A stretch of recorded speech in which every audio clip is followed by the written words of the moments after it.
Assalamualaikum warahmatullahi wabarakatuh. Alhamdulillah, alhamdulillah, alhamdulillahirabbil alamin, wassalatu wassalamu ala asyrofil anbiya'i wal mursalin sayyidina Muhammadin wa ala alihi wa sahbihi ajma'in. Amma ba'du.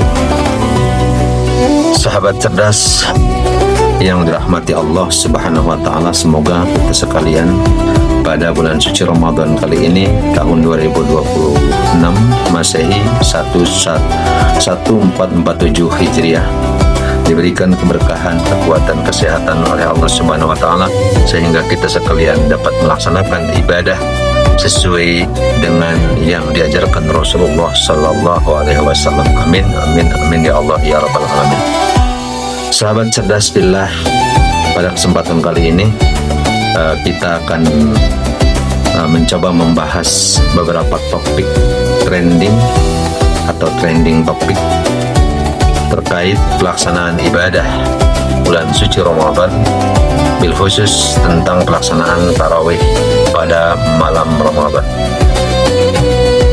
di mana fenomena yang terjadi pada setiap bulan Ramadan adalah banyak di antara sebagian masyarakat yang melakukan kegiatan pelaksanaan sholat tarawih dengan cara yang sangat cepat atau bahkan diistilahkan dengan tarawih kilat. Untuk itu kita akan coba mengupas, membahas, mencoba melihat bagaimana pandangan para ulama tentang hal ini. Apakah hal itu diperbolehkan dan apakah kita boleh mengikuti atau bahkan tidak diperbolehkan sama sekali. Maka pada kesempatan kali ini kita akan membahasnya melalui dua referensi kitab. Yang pertama kitab Bughyatul Mustarsyidin yang dikarang atau disusun oleh Said Abdurrahman bin Muhammad pada 1236 tahun yang lalu, yaitu pada halaman 61. Referensi yang kedua kita akan bahas, akan kita teliti, telaah dari kitab Fathul Mu'in atau I'anatul Talibin karya Al-Alamah Abu Bakar Utsman bin Muhammad Syafaq. Saya kira cukup dua kitab ini, dua referensi ini yang bisa menjelaskan dan bisa kita ikuti bagaimana kita bersikap ketika menghadapi, menemukan kegiatan ibadah tarawih dengan pelaksanaan yang sangat cepat atau istilah lain tarawih kilat. Nah, sahabat cerdas sekalian, sholat tarawih adalah sholat yang dilaksanakan pada malam hari di bulan suci Ramadan. Kenapa sholat tersebut dinamai tarawih? Ini menurut Syekh Zainuddin Al-Malibari dalam Fathul Mu'innya. Wa summiyat tarawihu li'annahum kanu yastarihuna lituli qiyamihim ba'da kulli taslimataini. Tarawih itu dinamai tarawih karena pada zaman dahulu kala, di saat para sahabat mengikuti Rasul, mereka melakukan kegiatan berjamaah sholat tarawih, kemudian mereka melakukannya dengan tuli qiyamihim, sangat panjang, sangat lama mereka berdiri membaca surat, membaca ayat dengan sangat hati-hati, sehingga karena lamanya mereka berdiri dalam keadaan sholat tarawih, maka setiap kali dua kali salam mereka beristirahat. Itulah kenapa sholat tarawih dinamakan tarawih. Lalu pada kesempatan zaman sekarang, manusia banyak yang bahkan berlomba saling cepat, adu cepat dalam tarawih. Bahkan cenderung orang yang tarawih dengan pelaksanaan pelan atau lambat itu cenderung ditinggalkan oleh masyarakat.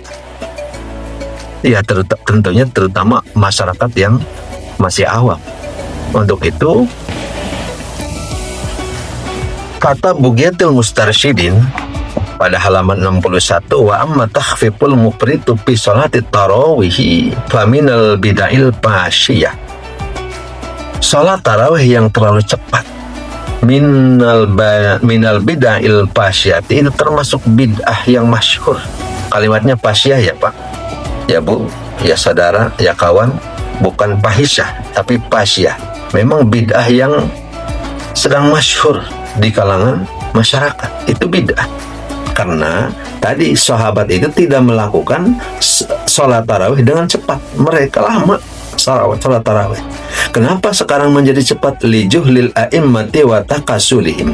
Karena memang unsur kebodohan daripada para imam sholat tarawih. Sebagian para imam sholat tarawih. Dan wa takasulihim karena kemalasan mereka.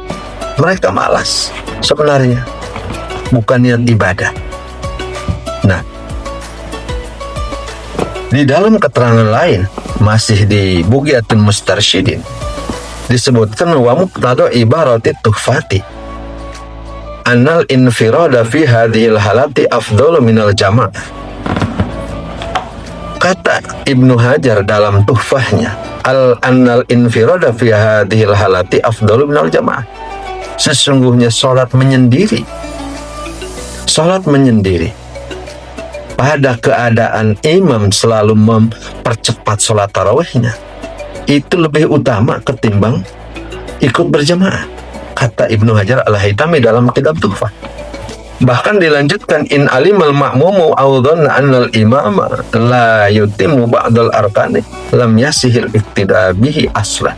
Bahkan kata Ibnu Hajar, seandainya para makmum meyakini, mengetahui, menduga, sangat berat menduga bahwa imam dengan adanya sholat tarawih cepat-cepat imam tidak melaksanakan sebagian rukun atau meninggalkan sebagian rukun atau tidak menyempurnakan sebagian rukun, lam yasihil iqtida bihi aslan, maka para makmum tidak sah bermakmum terhadap mereka sama sekali.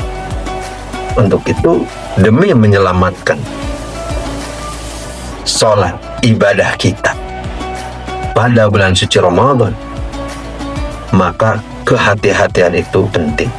Janganlah kita ikut-ikutan mengikuti hasrat dan nafsu kemalasan yang dilakukan sebagian orang. Untuk itu kita harus lebih memilih melaksanakan sholat tarawih dengan cara berhati-hati, mengerjakan syarat dan rukun sholat tarawih, agar pelaksanaan ibadah kita selama bulan suci Ramadan itu tidak sia-sia.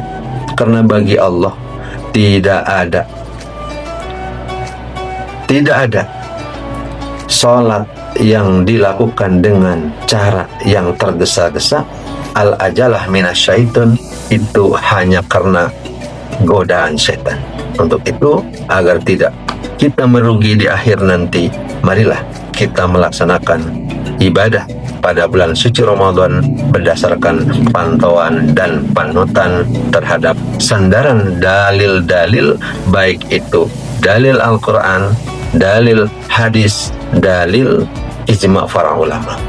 Selama kita melakukan ibadah baik bulan Ramadan, bulan suci Ramadan berpuasa, sholat tarawih, sholat fardu, itu bersandar pada keterangan dalil yang baik, yang sahih, maka insya Allah ibadah kita akan diterima oleh Allah Subhanahu wa Ta'ala.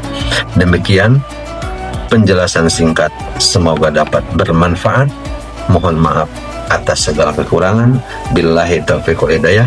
Wassalamualaikum warahmatullahi wabarakatuh.